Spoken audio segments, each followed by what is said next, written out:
Hello, Internet friend. I'm David Ravel, and this is ValueSide. For all of our articles and podcasts, visit valueside.com. Well, today, who do I thank? Well, it's one of those special memories that I look back upon and cherish, with just a hint of mystery. The year was 2001, and we were visiting my old hometown, Santa Barbara. After going to Mass at Mission Santa Barbara, we headed over to the Four Seasons, renowned for its Sunday Brunch. It was the perfect place for the family to enjoy a bite to eat. Now, my wife and I had planned for this trip for months, timed perfectly to match the holidays. And why not? Santa Barbara almost always has perfect weather this time of the year, and it's an excellent opportunity to escape the East Coast cold. Now, the Biltmore did not disappoint. Laid out before us was a sumptuous display of the most beautiful breakfast treats, from the freshest seafood to traditional eggs with all the trimmings. My favorites are the Pacific catch, from salmon to shrimp to oysters. I had them all. But first, a round of mimosas, orange juice and champagne, to get things started. Now the food and setting were perfection, a treat for all our senses.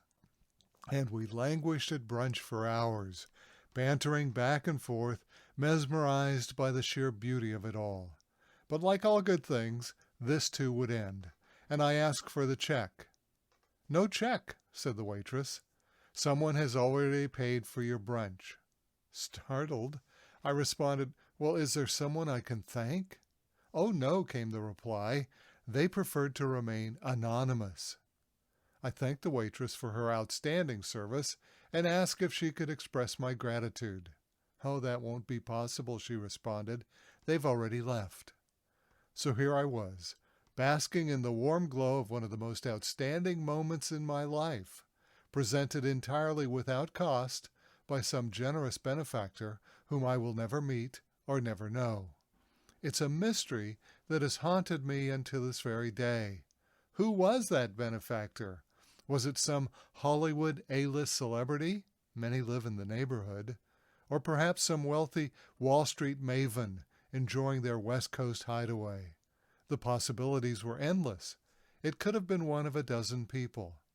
And why were we chosen to be the recipients of this generosity? Yes, my wife and daughter are both beautiful, and we may have presented a fetching image as a family, but are we lucky to have received this gift by being at just the right place and at the right time? Again, the possibilities were endless, and the speculation continued. Now, on this fourth Thursday in November, we will celebrate such a mystery again. The what is known. For us on that sparkling Sunday morning, the what was the most beautiful brunch that I had ever experienced. As a country, the what is all the beautiful blessings that we enjoy daily throughout the year. As my grandfather would say in his daily prayer, "Food sufficient for our needs, we also ask you for health and strength to guide and direct us in all our ways." Unquote. Now, the manifold blessings we receive daily rightly deserve our most profound gratitude, our thanks. But it's not a perspective that comes easily today. As a people, we prefer to praise our latest accomplishments and exploits, how we have developed artificial intelligence, quantum computers, sophisticated biotechnology like gene splicing, and all the future benefits these technological advances will bring to our lives. A friend of mine is an astronomy buff, and recently he was explaining the incredible capabilities of this new advanced space-based telescope. He went into great depth describing the range and clarity of its latest photographs.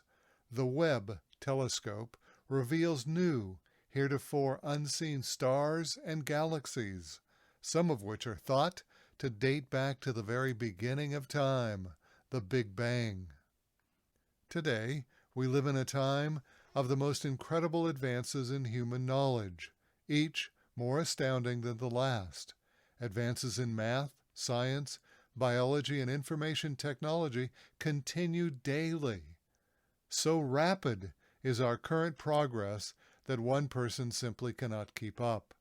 Knowledge is expanding geometrically as one discovery leads to another. Our comprehensive understanding of the world around us at both the microscopic and telescopic levels is the most significant ever achieved.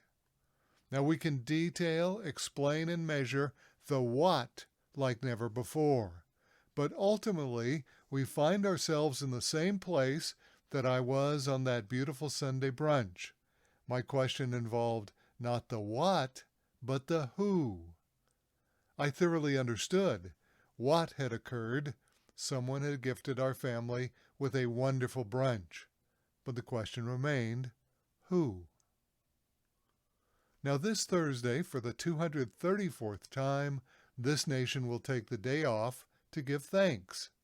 The country has participated in this, the oldest national holiday, through war and peace, good times and bad.